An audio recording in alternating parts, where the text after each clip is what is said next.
Bien, entonces les decía que el Buda histórico, o Gautama, tuvo digamos, una crisis existencial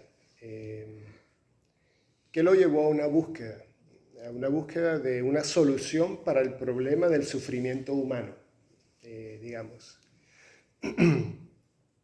Y ese problema es un problema universal. ¿Sí?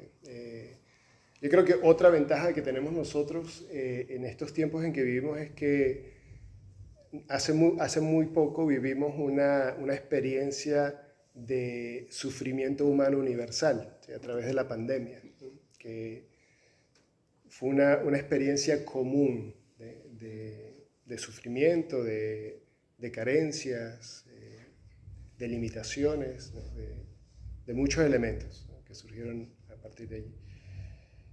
Y en mi caso yo creo que el budismo ofrece una solución al problema humano porque la perspectiva es justamente universal, no depende de que hayas nacido en la India o de que hayas nacido en Nepal o en Tíbet, ¿sí? O que pertenezcas a un linaje particular o que hayas sido iniciado o iniciada en una tradición específica para poder acceder a esta experiencia de, otra manera de llamarlo, esta experiencia de despertar es la iluminación, que quizás ustedes han escuchado hablar de este tema, ¿no? O de este término. Nirvana es otra palabra también que se usa a menudo. Y bueno, pudiéramos hablar mucho de las palabras, pero en términos de lo que nos atañe hoy, lo que quiero como rememorar es esa experiencia que está representada en esa pintura que les hablaba hace un momento, que es la experiencia de la noche de la iluminación, lo que se conoce como la noche de la iluminación, la noche en que Gautama se convirtió en el Buda. Y fue en una noche, según dice la historia, los récords. Quizás fue un proceso más largo, ¿no? Quizás tomó varios días, varias semanas, meses, años, no lo sabemos. Pero en términos de los récords, lo que lo dicen los récords, fue una noche. Y esa experiencia fue una experiencia de entender profundamente el por qué sufrimos, ¿sí? Es aceptar primero que nada que sufrimos, que es una verdad universal. Quizás la palabra sufrimiento a veces es difícil, ¿no? de relacionarnos con esa palabra. En la tradición budista tendemos a usar más la palabra insatisfacción, que es un poco más sutil, ¿sí? Porque puede ser que en nuestras vidas no es necesariamente sufrimiento lo que experimentamos, ¿sí? Es más bien como hay una ausencia de algo. Hemos alcanzado muchas cosas, ¿no? Quizás hemos tenido una trayectoria profesional muy exitosa, una vida familiar muy exitosa, pero hay como un sentido de que nos falta algo. La palabra budista propia es dukkha. Y dukkha es muy interesante porque es una palabra que se puede traducir como un viaje en un carruaje, pero el carruaje tiene una rueda suelta. ¿Sí? Se pueden imaginar un viaje muy incómodo. ¿Sí? Y así puede ser la vida un poco, ¿no? La vida puede ser a veces como un viaje muy incómodo. Quizás no estamos en una situación de sufrimiento extremo, pero hay sufrimiento, podemos reconocerlo en nuestra experiencia. ¿Sí? Entonces el Buda en esa noche de la iluminación, él descubrió las raíces, las causas del sufrimiento. Y él formuló una cosa que luego se llamó las 4 nobles verdades, que quizás algunos de ustedes han escuchado hablar de las 4 nobles verdades. ¿Sí? Básicamente las 4 nobles verdades expresan esa realidad, la realidad de que hay sufrimiento en la experiencia humana, de que la causa del sufrimiento es apego, de que hay una solución, de que es posible el cese del sufrimiento a través de desapegarnos, y que hay un camino, hay un sendero. Y ese es el sendero que hemos estado explorando en estas clases los sábados acá en Saladana, que por cierto Saladana es un lugar muy especial, ¿no? Justamente esta mañana yo venía acá, estaba hablando con José Manuel, que está por allí, y había otro profesor de otra tradición budista, Zen, que estaba hablando justamente de las 4 nobles verdades y del noble sendero octuple. Entonces, si ustedes continúan viniendo a Saladana, van a escuchar, ¿no?, muchas de estas enseñanzas y esta sabiduría ancestral.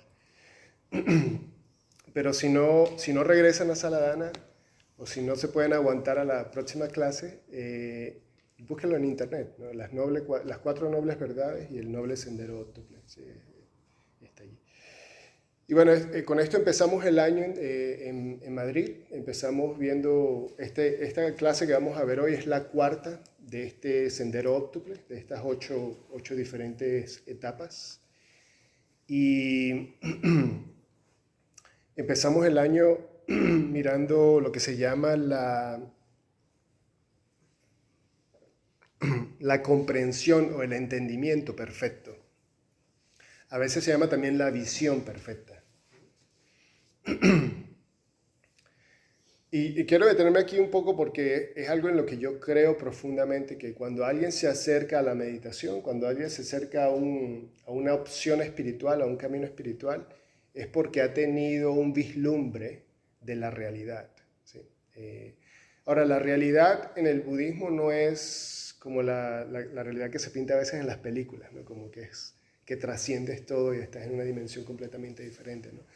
La realidad en el budismo es entender que hay sufrimiento, y no ignorarlo, no evitarlo. De hecho, yo creo que lo más crucial de lo que enseñó el Buda es cómo podemos establecer una relación creativa con nuestro sufrimiento. Cómo podemos vivir con el sufrimiento, ¿sí? En lugar de evitarlo, de distraernos. Entonces ese vislumbre de la realidad quizás viene en sus vidas a través de una crisis. Y bueno, yo hablaba hace un momento de la pandemia. Quizás en la pandemia algo cambió radicalmente o un poco, ¿no?, para muchos. Muchas personas durante la pandemia decidieron cambiar de oficio o dejar relaciones, moverse, mudarse a otro país, a otro sitio, ¿sí? Muchos cambios, ¿sí? Entonces a veces el sufrimiento puede ser un catalizador de cambios positivos, de crecimiento. Entonces otra cosa que propone el budismo es que el sufrimiento nos puede permitir crecer.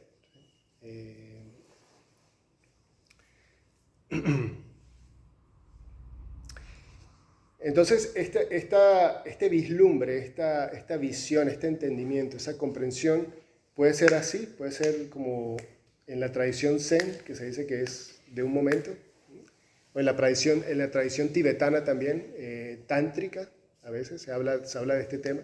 Vamos a hablar un poquito del tantra en un momento. Que es como un vislumbre, ¿sí? Es como rápido, como un relámpago. Hay una figura, un símbolo muy popular en el budismo tibetano que es el Vajra, ¿sí? Y el Vajra es como un trueno diamantino, ¿sí?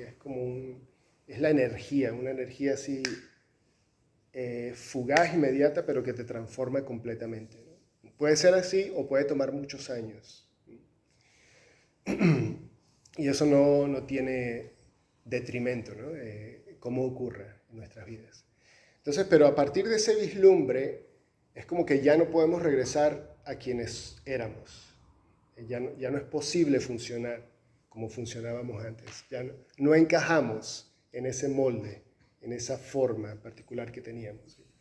Entonces viene un proceso de transformación que abarca diferentes aspectos de nuestra vida. Entonces, en febrero, por ejemplo, hablamos de la emoción perfecta.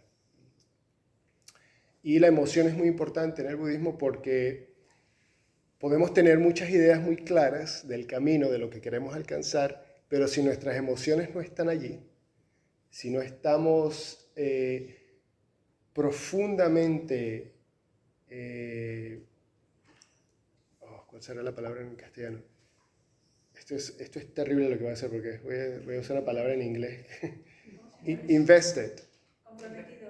Comprometidos, pero es como es como que pones todo lo que tienes, ¿sí? Sí. Gracias. Sí, como que supongo que estás apostándole algo, ¿sí? Pero pones todo, pones tu casa, tu carro, tus ropas, todo, ¿sí?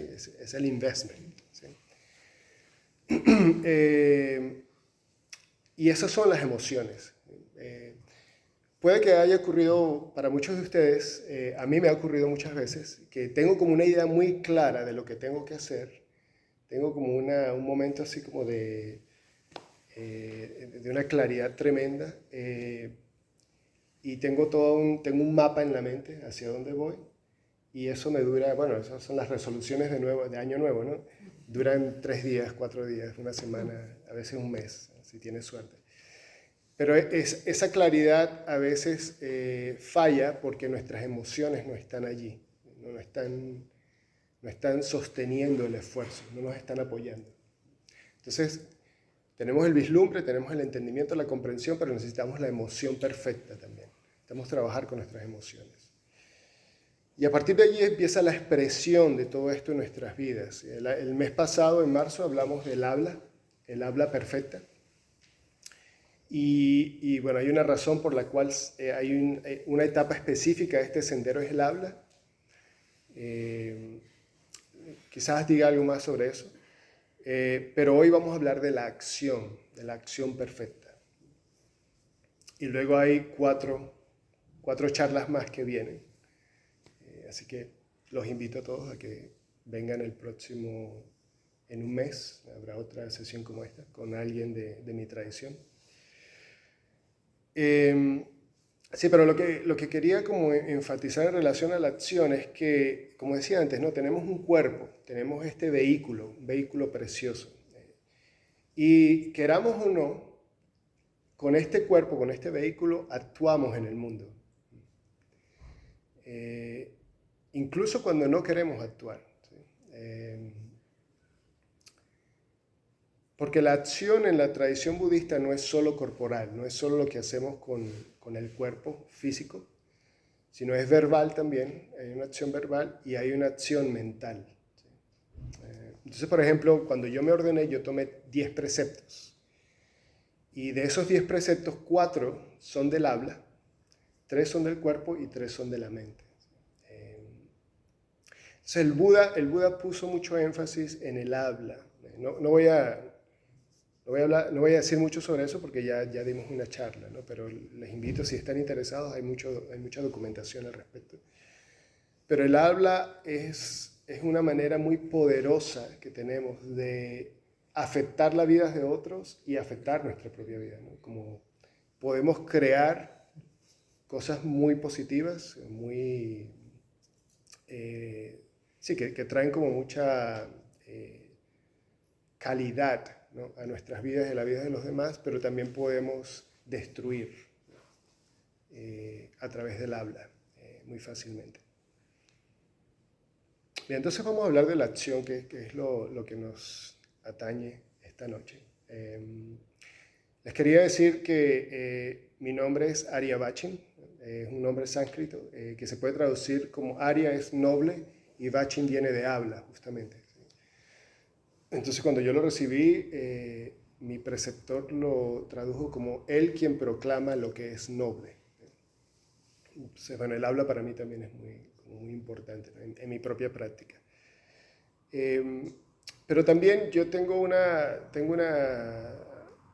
trayectoria en mi propia vida de que siempre me ha interesado mucho involucrarme en el mundo. ¿Sí? Yo no he tenido hasta ahora ninguna como respuesta muy profunda a la idea de hacerme monje, por ejemplo. ¿Sí? Y Triratna, mi tradición, no es una tradición monástica, ¿sí? Es una tradición que no es ni monástica ni laica.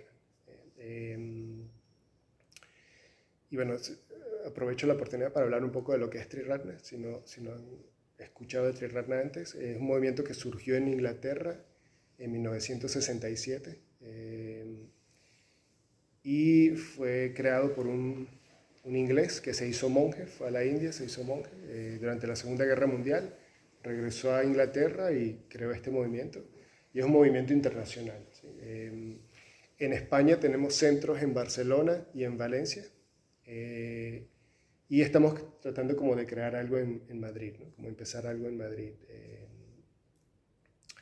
Y sí, es una tradición que tiene centros en México, en la India, en Australia, en Nueva Zelanda, en muchas partes del mundo, en muchas partes de Europa también. Y en Venezuela, pues yo tuve la buena fortuna de que el único centro budista de Triratna en toda Sudamérica está en mi ciudad natal, en un pueblito en los Andes venezolano que se llama Mérida. ¿Sí? Y así fue como encontré el Dharma a los 19 años. ¿Sí? Entonces yo tengo ya 25 años meditando y como les decía antes, tengo 12 años como parte de esta orden budista, ¿no? Entonces, la acción, regresando a este tema, la acción es muy importante porque tiene esos tres niveles. Entonces, como decía, aunque creamos que no estamos actuando en el mundo, lo estamos haciendo, porque incluso cuando entretenemos pensamientos, cuando entretenemos ideas, estamos generando un efecto en el mundo. Quizás eso sea muy, muy fácil de ver ahora, no sé, para ustedes, con el tipo de contenido. Ahora se habla mucho de contenido, ¿no?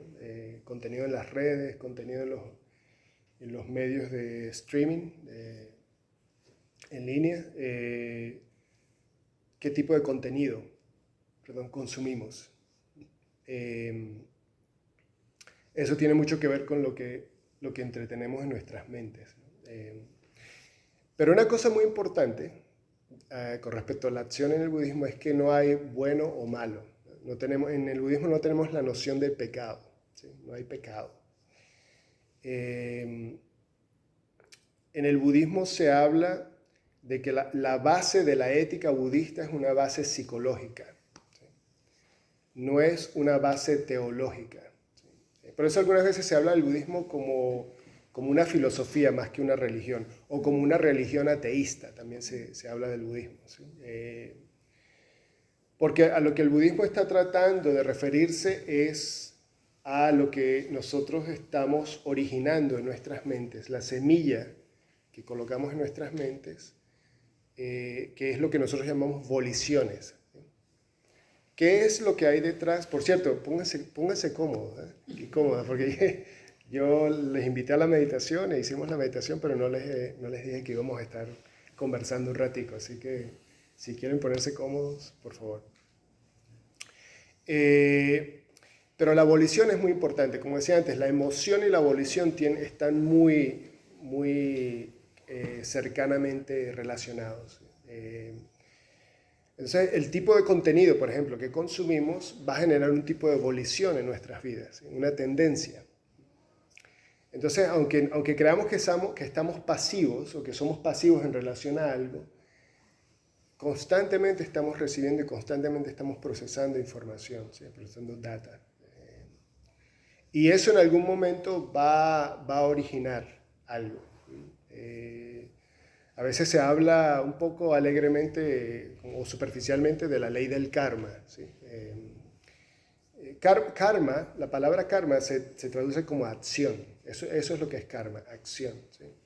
Karma no es castigo, karma no es lo que te ocurre si te portas mal, eso no es karma. Karma es simplemente acción.